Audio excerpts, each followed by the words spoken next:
Hello, everyone. Welcome to yet another episode of Beyond Talks. Today, I'm joined by my co host, my dear friend Raghav. Raghav, welcome to the show. Thank you, Bhuvan. To all the viewers, welcome to Beyond Raps. Raghav, the current hot topic is regarding the Parandur airport project being, dropped. So we would like to understand what is the significance it holds for Chennai people. So what happened is CM Vijay, in his electoral campaign, he announced that once he's elected as CM, he'll immediately make sure the Parandur airport is cancelled. It's been like 3 months since he has taken over, and true to his word, he has dropped this project completely. It's safe to say the airport is no longer going to happen in Parandur. That's the takeaway from this. Now there are a lot of things we need to see. Okay, there are hundreds of pros and hundreds of cons. Like it's very difficult to decide which is right or wrong here. But since it was his election manifesto, he has ensured it has happened. Fantastic, Raghav. Now, let's take a step back. Try to understand, why does Chennai need another airport? Do you think it is relevant? Do you think just because of ticking off the manifesto what was released, does that serve the purpose, or it has a bigger agenda? Interesting one, because the need of second airport for Chennai is not something new. It was started way back in 1999. Sri Parambudur was identified as one of the potential sites because that was upcoming industrial landscape in Chennai.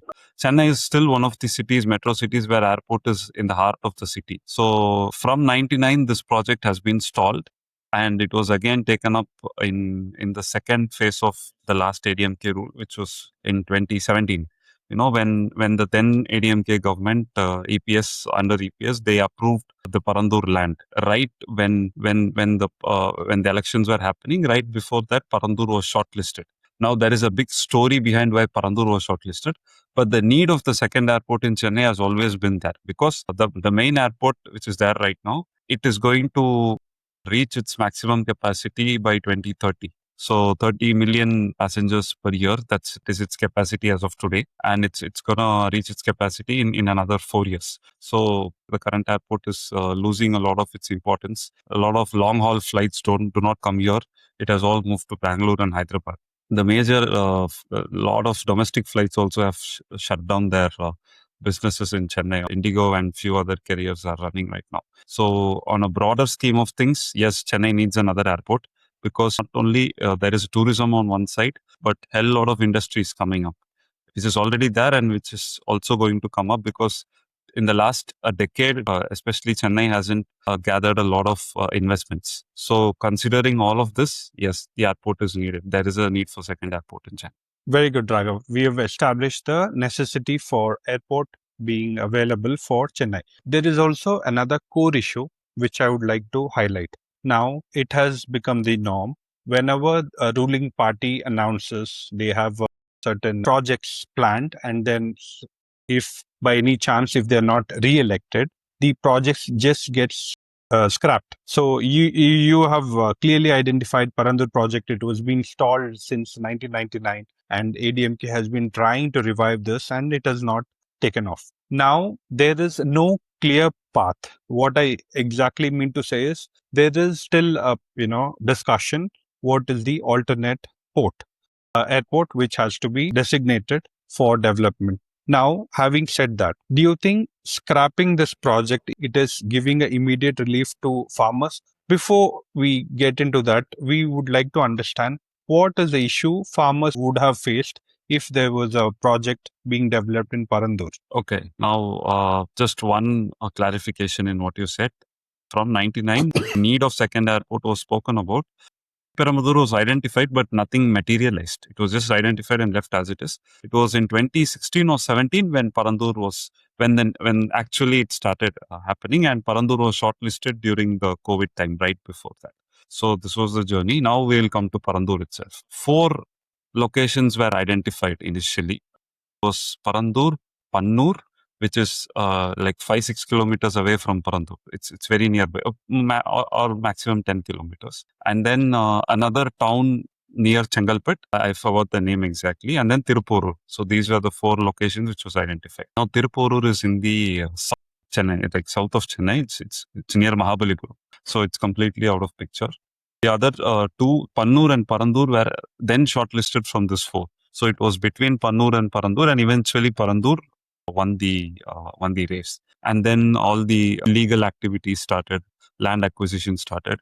The problem is there are lots of villages in Parandur, like independent villages. These villages are all self-sustaining villages. They have an independent economy running inside. You remember we went to Rajasthan, Udaipur, Mandli village. It was an ecological sensitive zone. Similarly, Parandur has 2, 3 ecological sensitive zones, especially the village named Ekanapuram, where the runway is planned. Now, the problem with this site is there are pros, there are cons. I'll first address the pros. The pros is it's very near to the industrial corridor. Sri Parambudur is nearby, Oragadam is nearby, Valajabad, Kanchipuram, all of it is nearby. So this is where the core industrial belt of manufacturing belt of Chennai is there. So that makes a lot of sense. But the thing is that area is densely populated farmland area, fertile farmlands. Wetlands. Yeah. Wetlands, yes, wetlands. And it's not barren. It's actually it provides paddy and other important cash crops. Now, having given this info, there is another important info which to be considered, which is the water, which the water bodies in Parandur actually shields the Chennai city during flooding. And you know the situation of Chennai during December floods. Every year, if there is huge rainfall, Chennai is gone for all money. And now you're building a runway on a water body which is shielding Chennai from its flood. So imagine the volume of water which will be retained on the runway when there is a heavy rainfall. You are going to close the airport for 3 to 4 days easily, because already that problem is happening in the current Chennai airport, which is in Meenambakkam. And second thing is, there is no place for the water to hold itself, which means the entire central and south Chennai will be flooded. And in the next 5 to 6 years, there's going to be a lot of issue in the city of Chennai when this airport opens. So now you have to discuss development versus environmental factors. Because yes, you need development for the city, but at what cost? You can't let go of the city and then develop an airport in the outskirts. So this is a problem right now. And the farmers of this particular village where the runway is being planned, they have been protesting for the last 4 to 5 years. And that area was actually barricaded. It is a no-go zone now. I mean, not now, until the government changed. Until the DMK government wasn't there, it was a no-go zone. You just cannot enter. It's right there in Kanchipuram, but you cannot enter that village. So that was the case. Now it's a victory for the farmers. Yeah, something for them to celebrate. So, Raghav, with our discussion, we can safely say that this intention to find an alternate place is a good move, because there are main stakeholders where it will benefit them.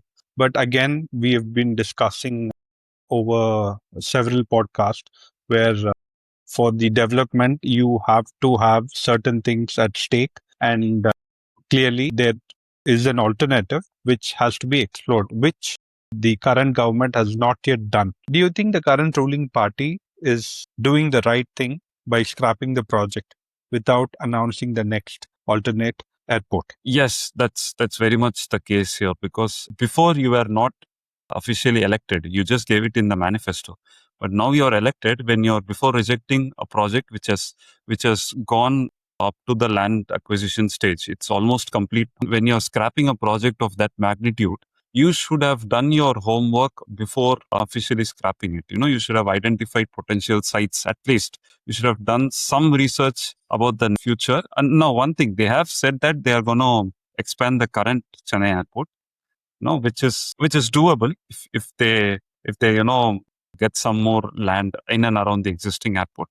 There are some military lands available in St. Thomas Mount area. If they acquire that, it is possible. But having said that, they should have anticipated this kind of reaction from the opposition and from the public, because all of them are waiting for the second airport. So yeah, that's the one mistake I think the ruling party made. Very clear.